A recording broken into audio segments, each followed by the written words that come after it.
ಹಾಸನ. ನಮ್ಮ ಹಾಸನ್ ಟಿವಿ ನ್ಯೂಸ್ಗೆ ಸ್ವಾಗತ. ನಾನು ನಂದಿನಿ. ಈಗ ಮುಖ್ಯಾಂಶಗಳು. 15 ವರ್ಷ ಮೇವು ಹಾಕಿ ಸಾಕಿದ್ರು ಬೇರೆ ಕಡೆಗೆ ಹೋಗಿದೆ. ಡಿಸಿ, ಎಸ್ಪಿ, ಸಿಇಒ, ಎಸಿ ವಿರುದ್ಧ ಎಚ್ಡಿ ರೇವಣ್ಣ ವಾಗ್ದಾಳಿ. ದೊಡ್ಡಿಹಳ್ಳಿ ಗ್ರಾಮದಲ್ಲಿ ಕಾನೂನು ಕ್ರಮ ಕೈಗೊಂಡು ಜಮೀನು ತೆರವುಗೊಳಿಸಲು ಆಗ್ರಹಿಸಿ ಹಾಸನ ಡಿಸಿ ಕಚೇರಿ ಮುಂದೆ ಆರ್ಪಿಐ ಪ್ರತಿಭಟನೆ. ಜಗಜೀತ್ ದಲ್ಲೇವಾಳ್ ಜೀವ ಉಳಿಸುವಂತೆ ಆಗ್ರಹಿಸಿ ಹಾಸನ ಡಿಸಿ ಕಚೇರಿ ಮುಂದೆ ರಾಜ್ಯ ರೈತ ಸಂಘದಿಂದ ಪ್ರತಿಭಟನೆ.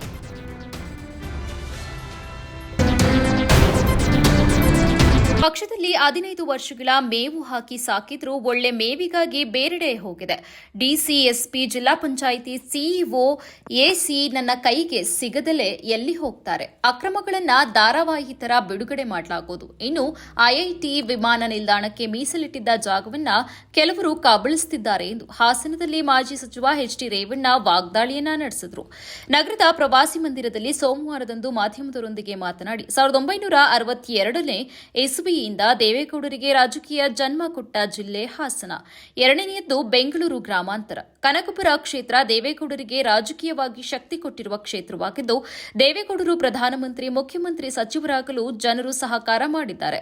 ನನ್ನನ್ನು 6 ಬಾರಿ ಗೆಲ್ಲಿಸಿದ್ದಾರೆ. 7ಕ್ಕೆ 7 ಕ್ಷೇತ್ರಗಳನ್ನ ಗೆಲ್ಲಿಸಿದ್ದಾರೆ. ನಾನು ಬದುಕಿರುವವರೆಗೂ ಜಿಲ್ಲೆಯ ಜನರನ್ನ ಮರೆಯಲ್ಲ.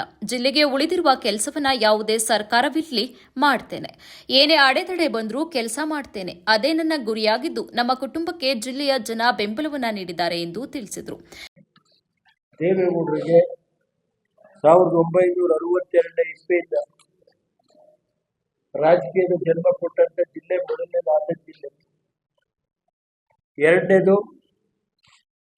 ಬೆಂಗಳೂರು ಗ್ರಾಮಾಂತರದ ಕನಕಪುರ ಮತ್ತು ಬೆಂಗಳೂರು ಕನಕಪುರ ಲೋಕಸಭಾ ಕ್ಷೇತ್ರ. ಗೊತ್ತಾಯ್ತು ಸರ್. ದೇವೇಗೌಡರಿಗೆ ರಾಜಕೀಯವಾಗಿ ಇವು 2 ಜಿಲ್ಲೆ ಇವತ್ತು ರಾಜಕೀಯ ಶಕ್ತಿ ಕೊಟ್ಟು 62ನೇ ಇಸ್ವಿಯಿಂದ ಮತ್ತೆ ಮಧ್ಯದಲ್ಲಿ ಕನಕಪುರ ಲೋಕಸಭಾ ಕ್ಷೇತ್ರ ಮತ್ತೆ ಕನಕಪುರ ವಿಧಾನಸಭಾ ಕ್ಷೇತ್ರ ಸರ್. ಮತ್ತೆ ರಾಜ್ಯದ 224 ವಿಧಾನಸಭಾ ಕ್ಷೇತ್ರ, ಪಾರ್ಲಿಮೆಂಟ್ ಕ್ಷೇತ್ರ, ಇದೆಲ್ಲ ದೇವೇಗೌಡರಿಗೆ ಈ ಮಟ್ಟಕ್ಕೆ ರಾಜ್ಯದಲ್ಲಿ ಲೋಕೋಪಯೋಗಿ ನೀರಾವರಿ ಮಂತ್ರಿ ಆಗೋದಕ್ಕೆ, ಮುಖ್ಯಮಂತ್ರಿ, ಪ್ರಧಾನಮಂತ್ರಿ ಆಗೋವರೆಗೂ ಹೋಗಿದ್ದು ಅದು ನಾವು ಜೀವನದಲ್ಲಿ ಮರೆಯಲ್ಲ. ದೇವೇಗೌಡರ ಜೊತೆ ನನಗೂ 94ರಿಂದ ಬಿಟ್ಟರೆ 6 ಬಾರಿ ಗೆಲ್ಲಿಸ್ಕೊಟ್ಟಿದ್ದಾರೆ. ಅದಕ್ಕೆ ನಾನು ಜಿಲ್ಲೆಯ ಜನತೆಗೆ ಇಷ್ಟೊಂದು ನಾನು ಏನಾದ್ರು ಕೆಲಸ ಮಾಡಬೇಕಾಗಿದ್ರೆ ನನಗೆ ನಮ್ಮ ಜಿಲ್ಲೆ ಶಾಸಕರು ಇವತ್ತು ಪ್ರಕಾಶ್ ಅವರಿಂದ ಅವ್ರಿಗೂ 4 ಬಾರಿ 5 ಬಾರಿ ಗೆಲ್ಲಿಸ್ಕೊಟ್ಟಿದ್ದಾರೆ. ಈಗ ಸ್ವರೂಪ್ ಲೆಕ್ಕಾಚಾರದಿಂದ ಗೆಲ್ತೇವೆ, ಸ್ಮರಿಸ್ಬೇಕಾಗುತ್ತೆ.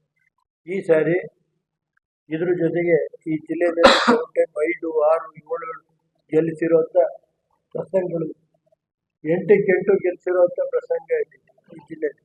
ರಾಜಕೀಯ ದೇವೇಗೌಡರು ಶಕ್ತಿ ಕೊಟ್ಟವರು.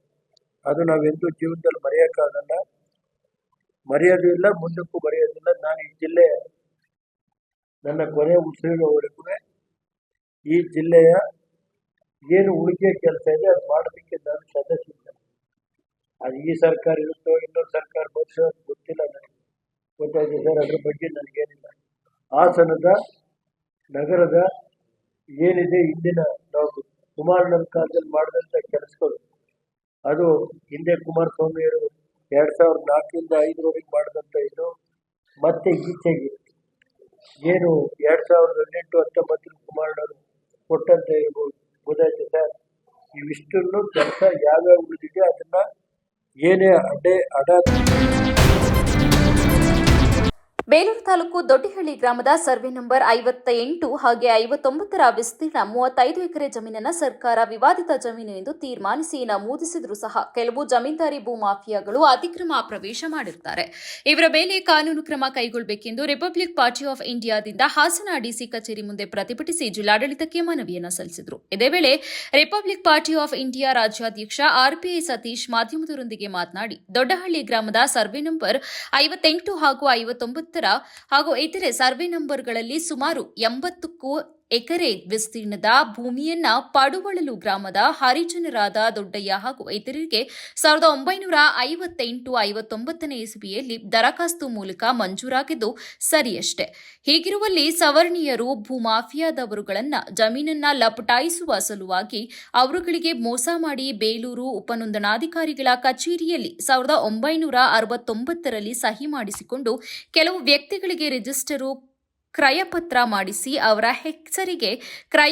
ಮಾಡಿಸಿ ಅವರ ಹೆಸರಿಗೆ ಜಮೀನನ್ನ ಮಾಡಿಕೊಂಡಿರ್ತಾರೆ ಎಂದು ದೂರಿದರು.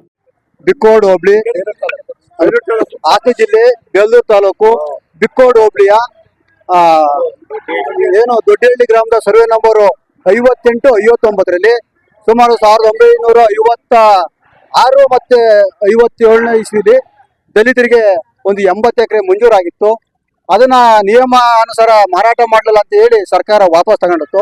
ನಂತರ 1980ರಲ್ಲಿ ಲಕ್ಷ್ಮಮ್ಮ ಮತ್ತು ಇದರ ಸೇರಿ ಸುಮಾರು 9 ಜನಕ್ಕೆ 30 ಎಕರೆ ಜಮೀನು ಮಂಜೂರಾಗುತ್ತೆ. ಆ ಮಂಜೂರಾದ ಅಂತ ಜಮೀನ ಕೆಲವರು ಪ್ರಭಾವಿ ಮೇಲ್ವರ್ಗದವರು ಹಿಂಸೆ ಕೊಡ್ಕೊತಾ ಬಂತ ಇದ್ರು. ಇದುವರೆಗೂ ಕೂಡ ಏನು ಜಿಲ್ಲಾ ಕೋರ್ಟ್ ಇರ್ಬೋದು, ನ್ಯಾಯಾಲಯ ಇರ್ಬೋದು, ತಾಲೂಕು ನ್ಯಾಯಾಲಯ ಇರ್ಬೋದು, ಇಲ್ಲಿ ಅವ್ರು ಹೋದಂತ ಅಪೀಲ್ನ ಅವ್ರು ವಜಾ ಮಾಡಿರ್ತಾರೆ. ಆದಾಗ್ಯೂ ಕೂಡ ಈಗ 2015ರಲ್ಲಿ ಏನು ಸಕಲೇಶ್ಪುರ ಎಸಿ ಅವರ ನ್ಯಾಯಾಲಯದಲ್ಲಿ ಇವರು 50-60 ವರ್ಷ ಅನುಭವದಲ್ಲಿದ್ದು ಪಾಣಿ ಎಲ್ಲ ಸಾಗುವಳಿ ಚೀಟಿ ಇದ್ರೂ ಕೂಡ ಈ ಕೇಸ್ನ ವಜಾ ಮಾಡಿದ್ರು. ಇದನ್ನೇ ಇಂದಿನ ಜಿಲ್ಲಾಧಿಕಾರಿ ಕೂಡ ಈ ಎಸಿ ಅವರ ಆದೇಶವನ್ನು ಎತ್ತಿ ಹಿಡಿದು ಇವತ್ತು ಸರ್ಕಾರಕ್ಕೆ ಅದನ್ನ ವಾಪಸ್ ಪಡೆದಿದ್ದಾರೆ. ಆದ್ರೆ ಸರ್ಕಾರಕ್ಕೆ ವಾಪಸ್ ಪಡೆದ್ರು ಕೂಡ ಇವತ್ತು ಹೈಕೋರ್ಟ್ನ ಅಪೀಲ್ ಹೋಗಿದ್ದಾರೆ ಎಲ್ಲ ನಮ್ಮ ದಲಿತರು. ಆದ್ರೂ ಕೂಡ ಯಾರೋ ಮಧ್ಯೆ ಒಬ್ಬ ಲಿಂಗಾಯತ ಸಮುದಾಯದ ಚಂದ್ರಶೇಖರ್ ಅಂತಕ್ಕಂಥವನು 30 ಎಕರೆಯನ್ನು ಕೂಡ ಅನುಭವದಲ್ಲಿದ್ದಾನೆ. ನಾವು ಸರ್ಕಾರ ಈ ಪ್ರತಿಭಟನೆಯಲ್ಲಿ ರಿಪಬ್ಲಿಕ್ ಪಾರ್ಟಿ ಆಫ್ ಇಂಡಿಯಾ ಜಿಲ್ಲಾಧ್ಯಕ್ಷ ಭೂದೇಶ್ ನಿಟ್ಟೂರು, ಅರಸೀಕೆರೆ ತಾಲೂಕು ಅಧ್ಯಕ್ಷ ಶರತ್ ಕುಮಾರ್, ರೇವಣ್ಣ, ಡಿ ರಘು, ಲೋಕೇಶ್ ಸೇರಿದಂತೆ ಇತರರು ಉಪಸ್ಥಿತರಿದ್ದರು. ಶಾಸನಬದ್ಧ ಎಂಎಸ್ಪಿಗಾಗಿ ದೆಹಲಿಯಲ್ಲಿ ನಡೀತಾ ಇರುವ ಹೋರಾಟಕ್ಕೆ ಬೆಂಬಲಿಸಿ ಮತ್ತು ಜಗಜಿತ್ ದಲ್ಲೇವಾಲ್ ಜೀವ ಉಳಿಸುವಂತೆ ಆಗ್ರಹಿಸಿ ಹಾಸನ ಡಿಸಿ ಕಚೇರಿ ಮುಂದೆ ರಾಜ್ಯ ರೈತ ಸಂಘದಿಂದ ಪ್ರತಿಭಟಿಸಿ ಜಿಲ್ಲಾಡಳಿತಕ್ಕೆ ಮನವಿಯನ್ನ ಸಲ್ಲಿಸಿದರು. ಇದೇ ವೇಳೆ ರಾಜ್ಯ ರೈತ ಸಂಘದ ಉಪಾಧ್ಯಕ್ಷ ಆನೆಕೆರೆ ರವಿ ಮಾತನಾಡಿ, ಕಳೆದ 45 ದಿನಗಳಿಂದ ಉಪವಾಸ ನಡೆಸುತ್ತಾ ಇರುವ ರೈತ ನಾಯಕ ಜಗಜಿತ್ ಸಿಂಗ್ ದಲ್ಲೇವಾಲ್ ಅವರು ಎಂಪಿಎಸ್ಗೆ ಕನಿಷ್ಠ ಬೆಂಬಲ ಬೆಲೆ ಡಾ ಎಂಎಸ್ ಸ್ವಾಮಿನಾಥ ಅವರ ವರದಿಯ ಪ್ರಕಾರ C2+50 ಮಾನದಂಡ ಆಧಾರವಾಗಿ ಹಾಗೂ ಶಾಸನಬದ್ಧವಾಗಿ ಜಾರಿಗೊಳಿಸಲು ಒತ್ತಾಯಿಸಿ ಸತ್ಯಾಗ್ರಹ ನಡೆಸುತ್ತಿದ್ದಾರೆ. ಈಗ ಅವರ ಆರೋಗ್ಯ ದಿನದಿಂದ ದಿನಕ್ಕೆ ಕ್ಷೀಣಿಸ್ತಾ ಇದೆ. ಏನಾದರೂ ಅಪಾಯವಾದರೆ ಇದಕ್ಕೆ ಕೇಂದ್ರ ಸರ್ಕಾರ ಹೊಣೆಗಾರಿಕೆ ಹೊರಬೇಕಾಗುತ್ತದೆ ಎಂದು ಎಚ್ಚರಿಕೆಯನ್ನ ನೀಡುತ್ತಿದ್ದೇವೆ ಎಂದು ತಿಳಿಸಿದರು. ಉಪವಾಸ ಸತ್ಯಾಗ್ರಹ ಮಾಡ್ತಾ ಇದ್ದಾರೆ. ಕೇಂದ್ರ ಸರ್ಕಾರ ಇದ್ರ ಬಗ್ಗೆ ಚಕಾರ ಎತ್ತದೆ, ಮುಂದು ಧೋರಣೆ ತೋರ್ತಾ ಇದೆ. ಕೂಡಲೇ ಅವ್ರನ್ನ ಕರೆಸಿ MSPಯನ್ನ ಜಾರಿ ಮಾಡಬೇಕು ಅಂತ ನಾವು ಒತ್ತಾಯ ಮಾಡಲಿಕ್ಕೆ ಇವತ್ತು ಚಳವಳಿಯನ್ನ ಮಾಡ್ತಾ ಇದ್ದೀವಿ. MSP ಏನಿವತ್ತು ಬೆಂಬಲ ಬೆಲೆ ಇದೆ ಅದು ಜಾರಿ ಆಗಬೇಕು, ಮತ್ತೆ ಕಾಯಂ ಜಾರಿ ಆಗಬೇಕು. ಏನಿವತ್ತು ರೈತರ ಬೇಡಿಕೆ, ವಿವಿಧ ಬೇಡಿಕೆಗಳಿಗೆ ಹೋರಾಡ್ತಾ ಇದೆ, ಆ ಹೋರಾಟಕ್ಕೆ ಕೇಂದ್ರ ಸರ್ಕಾರ ಕೂಡಲೇ ಕರೆಸಿ ಮಾತಾಡಬೇಕು ಅಂತ ನಾವು ಇವತ್ತು ಕೇಂದ್ರ ಸರ್ಕಾರವನ್ನ ಒತ್ತಾಯ ಮಾಡಿ. ಪ್ರತಿಭಟನೆಯಲ್ಲಿ ರೈತ ಸಂಘದ ಜಿಲ್ಲಾಧ್ಯಕ್ಷ ಬಾಬು, ಜಿಲ್ಲಾ ಕಾರ್ಯದರ್ಶಿ ಪವಿತ್ರ, ಕಮಲಮ್ಮ, ಜಯರಾಮ್, ವಿಠಲ್ ಇತರರು ಉಪಸ್ಥಿತರಿದ್ದರು. ಹಾಸನದ ನಾರಾಯಣಪುರ ಗ್ರಾಮದ ಸರ್ವೆ ನಂಬರ್ 4/3ರಲ್ಲಿ ವಿಸ್ತೀರ್ಣ 3 ಎಕರೆ ಜಮೀನನ್ನ ಸುಳ್ಳು ದಾಖಲೆ, ಸುಳ್ಳು ವ್ಯಕ್ತಿಗಳನ್ನ ಮತ್ತು ಸುಳ್ಳು ಸಾಕ್ಷಿಗಳನ್ನ ಸೃಷ್ಟಿಸಿಕೊಂಡು ಅಕ್ರಮವಾಗಿ ಖಾತೆಯನ್ನ ಮಾಡಿಸಿಕೊಂಡವರ ಹಿಂದೆ ದೊಡ್ಡ ವ್ಯಕ್ತಿಗಳ ಕೈವಾಡವಿದ್ದು ತನಿಖೆ ನಡೆಸಿ ಕಾನೂನು ಕ್ರಮ ಕೈಗೊಳ್ಳಬೇಕು ಮತ್ತು ನಮ್ಮ ಕುಟುಂಬಕ್ಕೆ ನ್ಯಾಯ ದೊರಕಿಸಿಕೊಡುವಂತೆ ಗ್ರಾಮದ ಎನ್ಎ ಉಮೇಶ್ ಮನವಿಯನ್ನ ಮಾಡಿದರು. ಪತ್ರಿಕಾಗೋಷ್ಠಿಯಲ್ಲಿ ಸೋಮವಾರ ಮಾತನಾಡಿ 23/12/2022ರಂದು ಕರಡು ತಯಾರಿಸಿಕೊಂಡು 27/12/2022ರಂದು ಸಂಖ್ಯೆ HSN 1 14,549 2022 23ರಂದು ಸರ್ವೆ ನಂಬರ್ 4/2ರಲ್ಲಿ ವಿಸ್ತೀರ್ಣ 3 ಎಕರೆ ಜಮೀನಿನ ಜವರೇಗೌಡ ಬಿನ್ ದಾಸೇಗೌಡ, ರಮೇಶ್ ಬಿನ್ ಜವರೇಗೌಡ, ಲೀಲಾವತಿ ಜಿಎನ್ ಕೋಮ್ತಿಮ್ಮೇಗೌಡ HM ರವರಿಗೆ 13/1/2023ರಂದು ಶಾಂತಿಗ್ರಾಮ ರಾಜಸ್ವ ನಿರೀಕ್ಷಕರು ಆದೇಶವನ್ನು ಹೊರಡಿಸುತ್ತಾರೆ. ನಾರಾಯಣಪುರ ಗ್ರಾಮ ಸರ್ವೆ ನಂಬರ್ 4/3ರಲ್ಲಿ ವಿಸ್ತೀರ್ಣ 3 ಎಕರೆ ಕುಷ್ಟಿ ಜಮೀನು ನಮ್ಮ ಪಿತ್ರಾರ್ಜಿತ ಆಸ್ತಿಯಾಗಿದ್ದು ನಮ್ಮ ತಾತ ಲೇಟ್ ಜವರೇಗೌಡರಿಗೆ ಪೌತಿ ಖಾತೆಯಾಗಿ ICR 25/81/82ರಲ್ಲಿ ಜವರೇಗೌಡರಿಗೆ ಪೌತಿ ಖಾತೆಯಾಗುತ್ತದೆ. ಜವರೇಗೌಡರು ದಿನಾಂಕ 11/11/2005 ಮರಣವನ್ನ ಹೊಂದಿರುತ್ತಾರೆ. ಜವರೇಗೌಡರ ವಂಶಸ್ಥರಾದ 1ನೇ ಏಕಾಶಿಗೌಡ, ಹಾಗೆ 2ನೇ ಚೆನ್ನಮ್ಮ, 3ನೇ ಬೇಲೂರಮ್ಮ, 4ನೇ ರಾಜಮ್ಮ, 5ನೇ ಉಮೇಶ್ NA ಬಿನ್ ಲೇಟ್ ಅಣ್ಣಿಗೌಡ, 6ನೇ ಕುಮಾರ, 7ನೇ ವೆಂಕಟೇಶ, 8ನೇ ಚಿಕ್ಕಮ್ಮ ಇವರುಗಳು ಲೇಟ್ ಜವರೇಗೌಡರ ಮಕ್ಕಳಾಗಿದ್ದು ಸ್ವಾಧೀನ ಮತ್ತು ಅನುಭವದಲ್ಲಿದ್ದು ಜೋಳವನ್ನ ಬೆಳೀತಿದ್ದೇವೆ ಎಂದು ತಿಳಿಸಿದರು. ಯಾವುದೂ ಕೂಡ ಬಂದಿರೋದಿಲ್ಲ.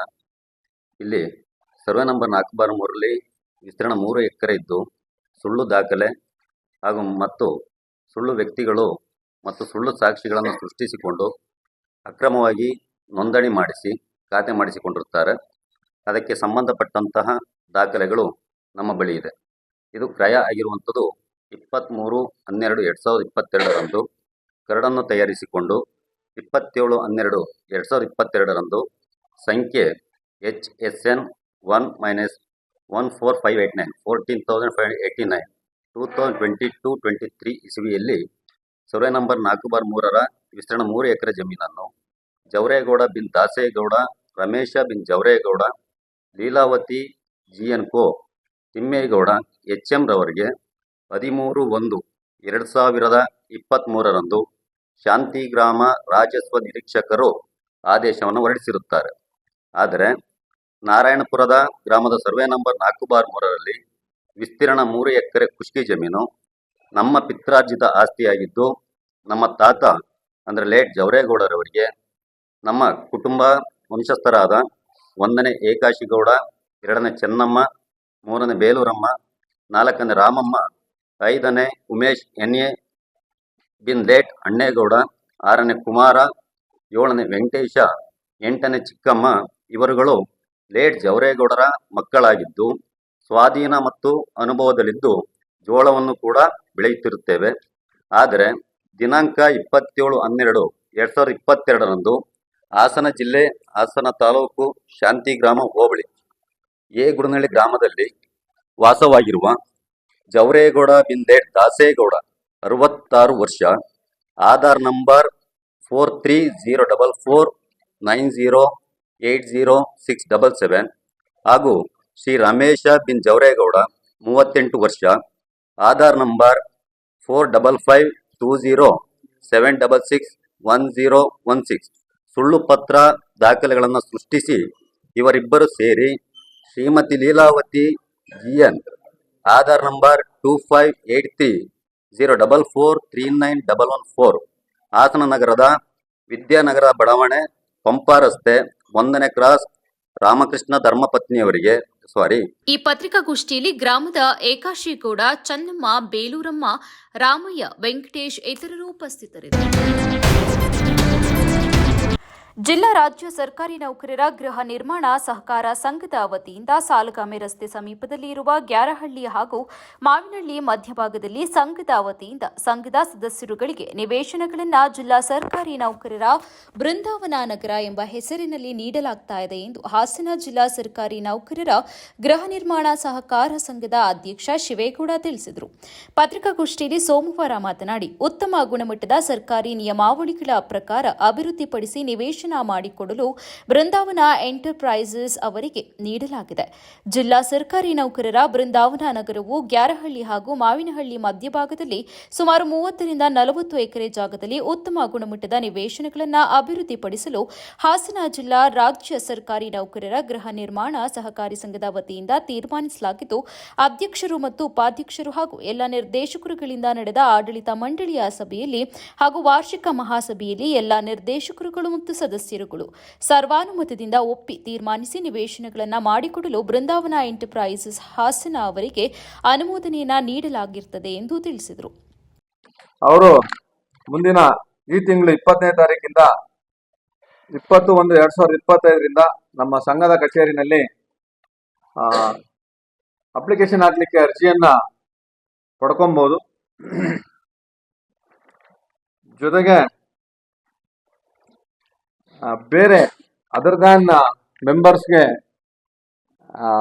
ಏನು ಕಾನೂನು ಪ್ರಕಾರ 5% ಕೊಡ್ಬೋದು ಅನ್ನೋದಿದೆ. ಅದನ್ನು ಕೂಡ ಯಾರು ಆಸಕ್ತಿ ಇದ್ದಾರೆ ಅಂದ್ರೆ ಕೆಲವು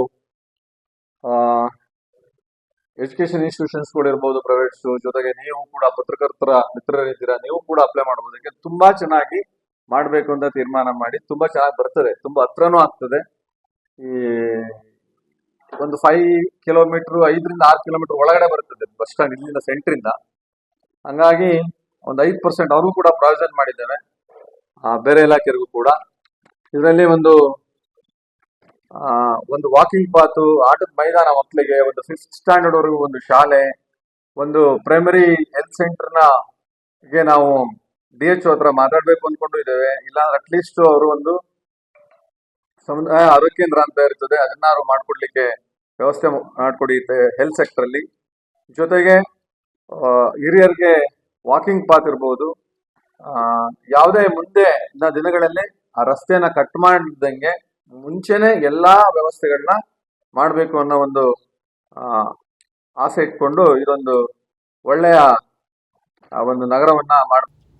ಈ ಪತ್ರಿಕಾಗೋಷ್ಠಿಯಲ್ಲಿ ಜಿಲ್ಲಾ ಸರ್ಕಾರಿ ನೌಕರರ ಗೃಹ ನಿರ್ಮಾಣ ಸಹಕಾರ ಸಂಘದ ಗೌರವಾಧ್ಯಕ್ಷ ರಂಗಸ್ವಾಮಿ, ಉಪಾಧ್ಯಕ್ಷ ಚಂದ್ರೇಗೌಡ, ನಿರ್ದೇಶಕ ಅಣ್ಣೇಗೌಡ, ಮಂಜುಳಾ ಇತರರು ಉಪಸ್ಥಿತರಿದ್ದರು.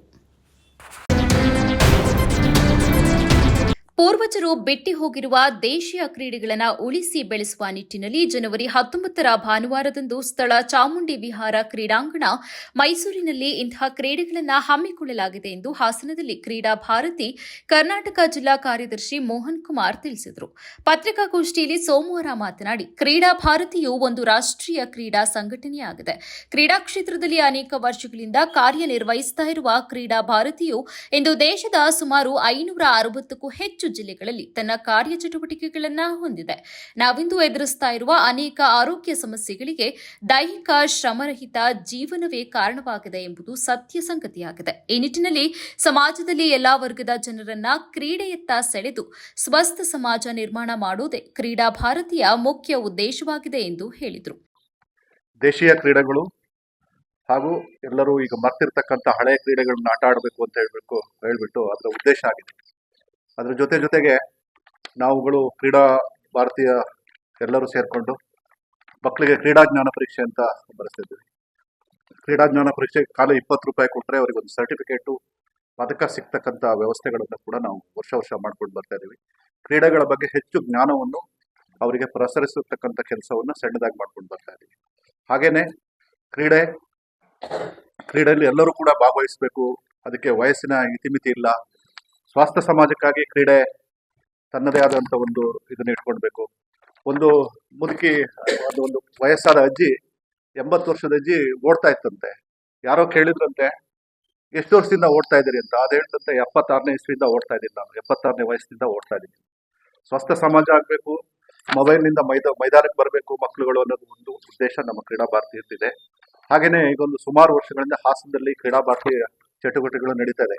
ಕ್ರೀಡಾ ಭಾರತಿಯಲ್ಲಿ ಲಗೋರಿ, ಹಗ್ಗ ಜಗ್ಗಾಟ, ಕಬಡ್ಡಿ ಮತ್ತೆ ಮಾರ್ಚ್ ಪಾಸ್ಟು, ಬ್ಯಾಂಡ್ ಸೆಟ್ಟು, ಈ ಇವೆಂಟ್ಗಳಂದಲೇ ಏನು ದೇಶೀಯ ಕ್ರೀಡೆಗಳಾದಂಥ ಪ್ರದರ್ಶನವನ್ನು ನಡೆಸ್ತಿದ್ವಿ. ಏನೇನು ಕ್ರೀಡೆಗಳು ಅಂತ ಹೇಳಿದ್ರೆ, ನಾವು ಕಲ್ಲಾಟ ಆಡ್ತಾ ಇದ್ವು, ಚೌಕಾಬಾರೆ ಆಡ್ತಾ ಇದ್ವು, ಅಳುಗುಳಿ ಮನೆ ಆಡ್ತಾ ಇದ್ವು, ಹಾಗೇನೆ ಗೋಲಿ, ಬುಗುರಿ, ಇಂಥ ಆಟಗಳನ್ನು ಕೂಡ ಪ್ರದರ್ಶನವಾಗಿ ನಾವು ಮೊನ್ನೆ ಇನ್ನು ಕಳೆದ ತಿಂಗಳಲ್ಲಿ HKS ಇಂಟರ್ನ್ಯಾಷನಲ್ ಸ್ಕೂಲಲ್ಲಿ ನಡೆಸ್ತು. ತುಂಬಾ ಶಾಲೆಗಳು ಬಂದಿದ್ದು. ಅದರಲ್ಲಿ ಏನು ಫಸ್ಟ್ ಸೆಕೆಂಡು ಅಂತ ಗೆದ್ದವರು ಇರ್ತಾರಲ್ಲ, ಅವರು ಮೈಸೂರಿನಲ್ಲಿ ರಾಜ್ಯ ಕ್ರೀಡಾ ಸಮ್ಮೇಳನ ನಡೀತದೆ. ಎಲ್ಲಾ ಜಿಲ್ಲೆಗಳಿಂದ ಕೂಡ ಅಲ್ಲಿಗೆ ಚಾಮುಂಡಿ ವಿಹಾರ ಸ್ಟೇಡಿಯಂಗಳಿಗೆ ಬರ್ತಾ ಇದ್ದಾರೆ ನಾಡ್ದು 19ನೇ ತಾರೀಕಿಗೆ. ಹಾಗೇನೆ ಕಳೆದ 4ನೇ ತಾರೀಕು ಮೈಸೂರು ಅರಮನೆ ಆವರಣದಲ್ಲಿದ್ದ ಕೋಟೆ ಆಂಜನೇಯ ಸ್ವಾಮಿ ದೇವಸ್ಥಾನದ ಮುಂಭಾಗದಲ್ಲಿ ಲಗೋರಿ ಆಡಿಸುವ ಮುಖಾಂತರ. ಈ ಪತ್ರಿಕಾಗೋಷ್ಠಿಯಲ್ಲಿ ಕ್ರೀಡಾ ಭಾರತಿ ಕರ್ನಾಟಕ ಚನ್ನರಾಯಪಟ್ಟಣದ ಅಧ್ಯಕ್ಷ ಪುಟ್ಟರಾಜು, ಕ್ರೀಡೆಯ ಪ್ರಮುಖ ನವೀನ್, ನಿಂಗರಾಜು, ಜಿಲ್ಲಾ ಅಧ್ಯಕ್ಷ ಶಿವಕುಮಾರ್ ಇತರರು ಉಪಸ್ಥಿತರಿದ್ದರು. ಬೇಲೂರು ಪಟ್ಟಣದಲ್ಲಿ ವಾಹನಗಳ ಸಂಖ್ಯೆ ಪ್ರತಿನಿತ್ಯ ಹೆಚ್ಚಾದಂತೆ ಟ್ರಾಫಿಕ್ ಸಮಸ್ಯೆ ತಲೆನೋವಾಗಿ ಪರಿಣಮಿಸ್ತಾ ಇದ್ದು, ಇದನ್ನು ಅರಿತು ಪುರಸಭೆ ಸಹಯೋಗದೊಂದಿಗೆ ಪೊಲೀಸರ ಜೊತೆಗೂಡಿ ಟ್ರಾಫಿಕ್ ಸಮಸ್ಯೆ ಸ್ವಲ್ಪ ಮಟ್ಟಿಗೆ ಬಗೆಹರಿಸುವ ಕೆಲಸವನ್ನ ಮಾಡುತ್ತಿದ್ದೇವೆ ಎಂದು ಪುರಸಭೆ ಅಧ್ಯಕ್ಷ ಎಆರ್ ಅಶೋಕ್ ಹೇಳಿದರು. ಬೇಲೂರು ಪ್ರವಾಸಿ ತಾಣವಾಗಿದ್ದು, ವಾರದಲ್ಲಿ 2 ದಿನ ಪಟ್ಟಣದ ತುಂಬೆಲ್ಲಾ ಟ್ರಾಫಿಕ್ ಸಮಸ್ಯೆ ಹೆಚ್ಚಾಗ್ತಾ ಇದೆ. ಇದನ್ನರಿತು ಪುರಸಭೆ ಸದಸ್ಯರು, ಅಧ್ಯಕ್ಷರು ಸಮಸ್ಯೆ ಬಗೆಹರಿಸಲು 2 ಬದಿಗಳಲ್ಲಿ ಪಾರ್ಕಿಂಗ್ ನಿಗದಿತ ಸ್ಥಳ ಗುರುತು ಮಾಡುವ ಕೆಲಸ ಪುರಸಭೆಯಿಂದ ಮಾಡಲಾಯಿತು ಎಂದು ತಿಳಿಸಿದ್ದಾರೆ.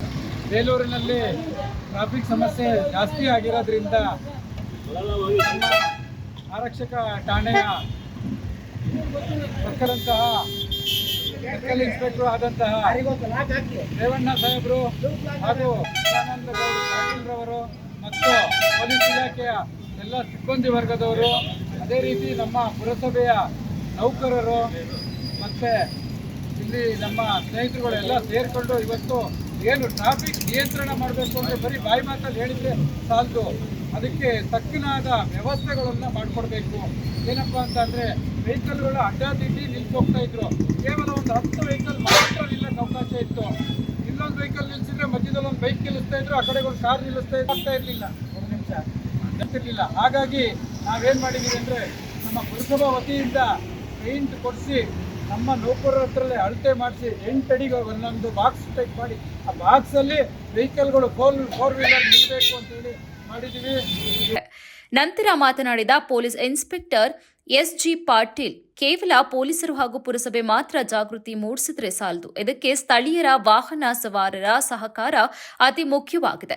ವರ್ತಕರು ಸಹ ತಮ್ಮ ಅಂಗಡಿ ಮುಂಭಾಗದಲ್ಲಿ ಅಡ್ಡಾದಿಡ್ಡಿ ವಾಹನಗಳನ್ನು ನಿಲ್ಲಿಸದೆ ನಿರ್ದಿಷ್ಟ ಸ್ಥಳಗಳಲ್ಲಿ ವಾಹನ ನಿಲ್ಲಿಸಬೇಕು ಎಂದು ಸೂಚನೆಯನ್ನ ನೀಡಿದರಲ್ಲದೆ, ಸೋಮವಾರದಿಂದ ಗುರುತು ಮಾಡಿದ ಸ್ಥಳದಲ್ಲೇ ವಾಹನ ನಿಲ್ಲಿಸಬೇಕು, ಇಲ್ಲದಿದ್ದರೆ ದಂಡ ಹಾಕಲಾಗುತ್ತದೆ ಎಂದರಲ್ಲದೆ ಪುರಸಭೆ ಪೊಲೀಸ್ ಇಲಾಖೆಯೊಂದಿಗೆ ಕೈಜೋಡಿಸಿದ್ದಕ್ಕೆ ಧನ್ಯವಾದ ಅರ್ಪಿಸಿದರು.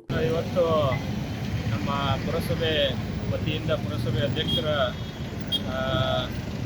ಹಾಜರಾತಿಯೊಂದಿಗೆ ಅವರ ಸಿಬ್ಬಂದಿಯೊಂದಿಗೆ ನಮ್ಮ ಪೊಲೀಸ್ ಇಲಾಖೆಯ ಸಮನ್ವಯ ಸಾಧಿಸಿ ಬೇಲೂರು ಪಟ್ಟಣದಲ್ಲಿ ಏನು ಟ್ರಾಫಿಕ್ ಸಂಬಂಧ ಹೊಸ ಟ್ರಾಫಿಕ್ ನಿಲ್ಲಿಸುವಂಥ ವೆಹಿಕಲ್ಗಳಿಗೆ ನಿಲ್ಲಿಸೋದಕ್ಕೆ ಜಾಗಗಳನ್ನು ಮಾಡಿಕೊಟ್ಟಿದ್ದಾರೆ. ಸಿಬ್ಬಂದಿಗಳಿಗೆ ಮತ್ತು ಪುರಸಭೆಗೆ ಮತ್ತು ಪುರಸಭೆ ಅಧ್ಯಕ್ಷರಿಗೆ ನಮ್ಮ ಪೊಲೀಸ್ ಇಲಾಖೆ ಈ ಸಂದರ್ಭದಲ್ಲಿ ಪುರಸಭೆ ಹಾಗೂ ಪೊಲೀಸ್ ಇಲಾಖೆಯ ಸಿಬ್ಬಂದಿಗಳು ಹಾಜರಿದ್ದರು. ಕೊನೆಯಲ್ಲಿ ಮತ್ತೊಮ್ಮೆ ಮುಖ್ಯಾಂಶಗಳು.